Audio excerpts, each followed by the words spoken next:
American troops in Afghanistan are at their lowest level since 2001, the beginning of the US-led war in the country.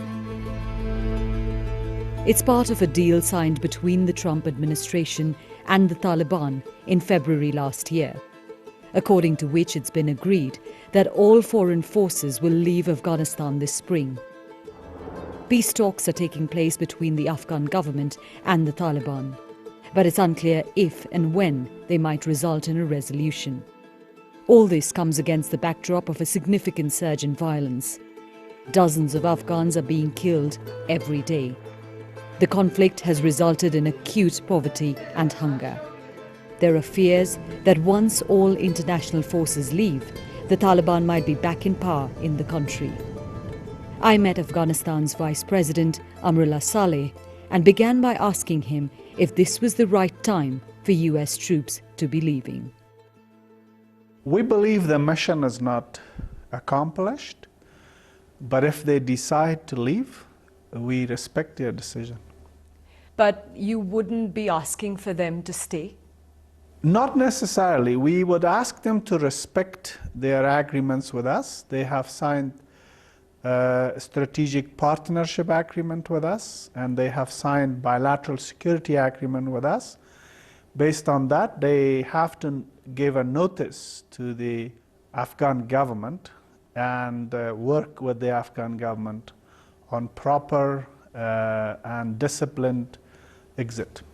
What do you mean when you say that they're leaving before accomplishing the objectives they set out? Taliban have not separated themselves from Al-Qaeda. Even after the US envoy signed an agreement with them in Doha, months later, with assistance of US, together with them, we killed one Al-Qaeda leader in Ghazni. He was inside a Taliban command compound. We killed 2 Al-Qaeda members, both on the blacklist of the CIA in Helmand. They were again embedded with the Taliban, which means without putting a proper counter-terrorism verification mechanism, just accepting the verbal assurance of the Taliban that they won't be with the global terror networks, it will be a mistake. That's one. Secondly, the question is not the fate of Afghanistan. The question is the fate, reputation, and standing of the Western civilization. They came to assist a small country to prevail against terrorism, against radicalism and Al-Qaeda affiliates. They should ask themselves the question, what was the mission and is that accomplished? Both, if we put a common checklist, the mission is not accomplished. But even as you say that the Taliban has links to Al-Qaeda, your government is also speaking to them right now in Doha. Right. We are not taking it as easy as the US negotiating team. That's why the Taliban hate us. Because we fly in their face hard evidence of where they are working with global terrorist networks, where they are siding with regional terrorist networks, where they have drug factories, and how they are lying to the Afghan people and to the world. We say sovereignty belongs to the people, is vested in the public, and it is expressed through elections. Taliban say sovereignty belongs to God, and God entrusts it to the most pious person. If you decode their message, they are pursuing a clerical dictatorship. So agreeing with Taliban is agreeing to an installation of a clerical dictatorship. No one can impose that on us, no one. With or without the world, we will not sell our souls.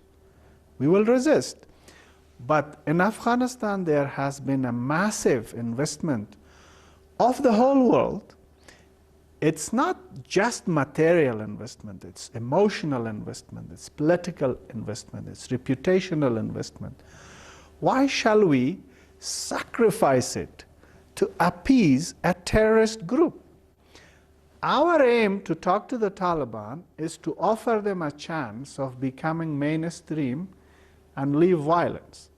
But we are not providing them easy terms as the US negotiators had offered them. No.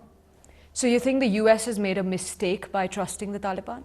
I think the way they conducted the talks with the Taliban, the outreach itself was not a mistake, but the massive concession so far given to them was a mistake. The US delegation came to us, they swore to every holy scripture that if you release these 5,000 people, based on these assurances, there will be no violence. But the Taliban, in order to protect their prestige with their fighters, they will not announce it. We told them at the highest level that this is our intelligence and it indicates otherwise. If we do this, violence will spike. Violence is spiked. Why did we give that concession? In return for absolutely nothing. What would you like to say to them? We want the United States to define its interest. What is the interest of the United States? We will respect that definition. We are begging no one. We are thankful to everyone for their assistance, but we are begging to no one. How worried do you think global power should be about the threat of Al-Qaeda? Very deeply. Very deeply. If they withdraw prematurely, they can put any title on their withdrawal and exit. But there is also a title that the terror groups will put on their withdrawal: defeat, surrender, and escape. It's up to them to choose. If we prevail and we have a settlement, it's one thing. But if we don't have a settlement and they leave, the other side will call it defeat. How strong are Al-Qaeda in the country today? It's not about their strength, it's about their quality. Al-Qaeda did not send 17 battalions to the United States. They sent 17 bombers. So I think it's the quality of Al-Qaeda presence. It's those small cells which are allowed to operate, train, have a breathing space, have a territory. They are still embedded with the Taliban. What are the status of the peace talks between you and the Taliban? Are you really hopeful that there will be a power-sharing agreement at the end of it? What is the status of the talks? The Taliban completely misinterpret their agreement with the Americans. They think the world has two superpowers, Washington and the Taliban. That is how these talks with US is interpreted by the Taliban. So bringing them back from the sky to the earth and telling them you are a group takes time. Plus, Taliban, at best, when polls have been conducted, secretly, half secretly, or openly, have never enjoyed more than 10% popularity and acceptance in Afghan society. South, east, west, or north. And that should be taken into consideration when we negotiate with them. That's what we are telling them. We say, why are you afraid of election if the population accepts you? Why you are fearing?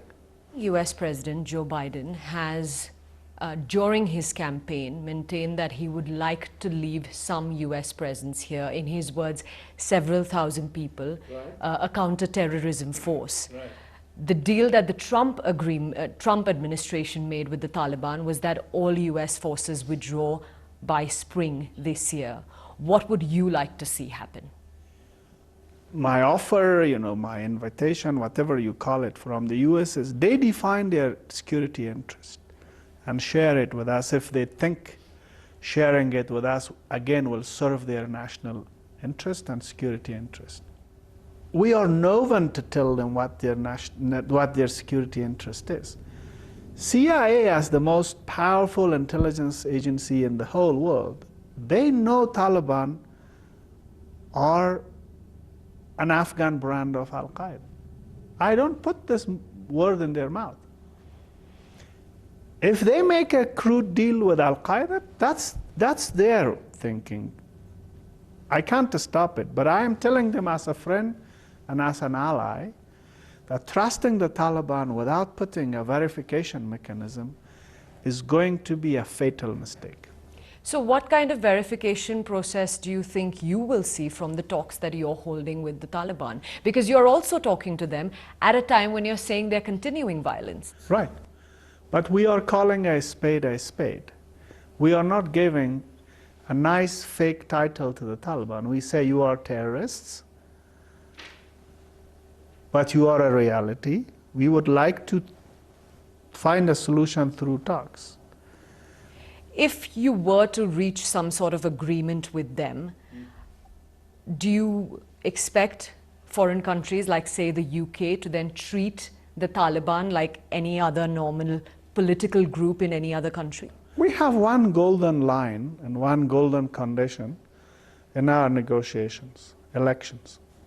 That is, that you be allowed to hold elections in the country.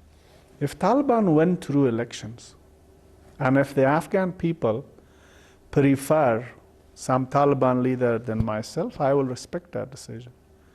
But I will not sacrifice that right of the Afghan people in the negotiations. Why has Afghanistan struggled so hard to find peace? Well, it's our location. Of all the things, it's our location. It's a very good location, but it's also frontier of big powers. And we are never left by ourselves. We are never left alone.